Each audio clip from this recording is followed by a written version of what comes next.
दोस्तों, extension board बनाना उनके लिए काफ़ी आसान है जो अगर या तो इलेक्ट्रीशियन है और या थोड़ा बहुत इसका ज्ञान रखते हैं। लेकिन जिन्हें इसकी जानकारी नहीं होती उनके लिए एक्सटेंशन बोर्ड की वायरिंग करना काफ़ी मुश्किल और चुनौती भरा होता है।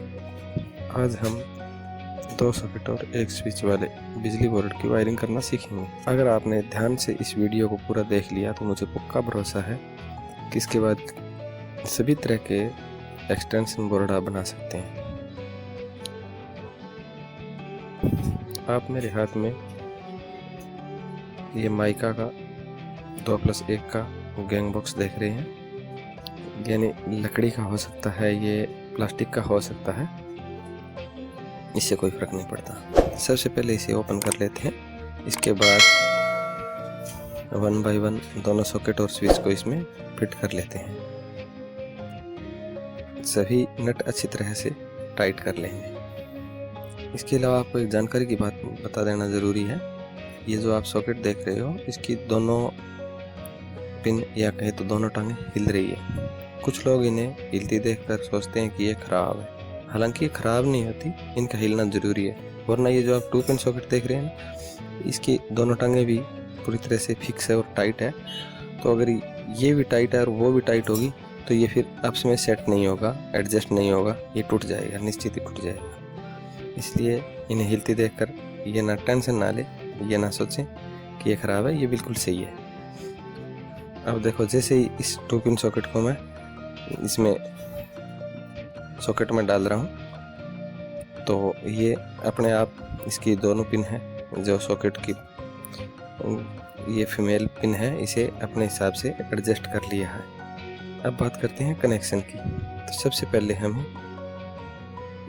ये दोनों जो सॉकेट है इनके एन पॉइंट या इस एन पिन को आपस में हम कनेक्ट कर लेंगे एक वायर के द्वारा। और उसके बाद हम एक दूसरी रेड वायर से एल पॉइंट को, दोनों सॉकेट के एल पॉइंट को आपस में कनेक्ट कर लेंगे। से अब आप देख सकते हैं कि दोनों सॉकेट अलग अलग, एक रेड और एक ब्लैक वायर से आपस में जुड़ गए हैं। अब अगर एक सॉकेट को हम बिजली की सप्लाई देंगे तो दूसरा सॉकेट भी काम करने लग जाएगा। और अब बात करते हैं हम कि इस स्विच के साथ कनेक्शन करने की।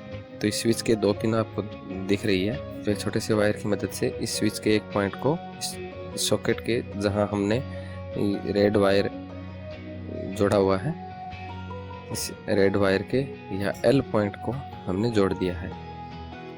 तो अब हमारे एक्सटेंशन बोर्ड की वायरिंग कंप्लीट हो गई है। अब मेन बात आती है कि हमारे इसके मेन सप्लाई की।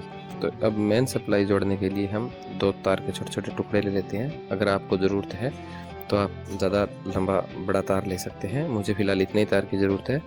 अब इन दोनों में से ये दोनों, एक रेड है और एक ब्लैक है, मैं ब्लैक वायर को सीधा इस सॉकेट के एन पॉइंट से जोड़ देता हूँ और मैं रेड वायर को इस स्विच के बचे हुए दूसरे पिन से जोड़ देता हूँ। अब जैसे ही हम स्विच को ऑन करेंगे स्विच को, तो इस पूरे बोर्ड को ये बिजली की सप्लाई चालू हो जाएगी। तो दोस्तों, आ गया ना आपको समझ में? अगर आपको समझ में आ गया हो तो आप इसे लाइक और शेयर कर दें और हमारे चैनल को सब्सक्राइब करना ना भूलें। धन्यवाद।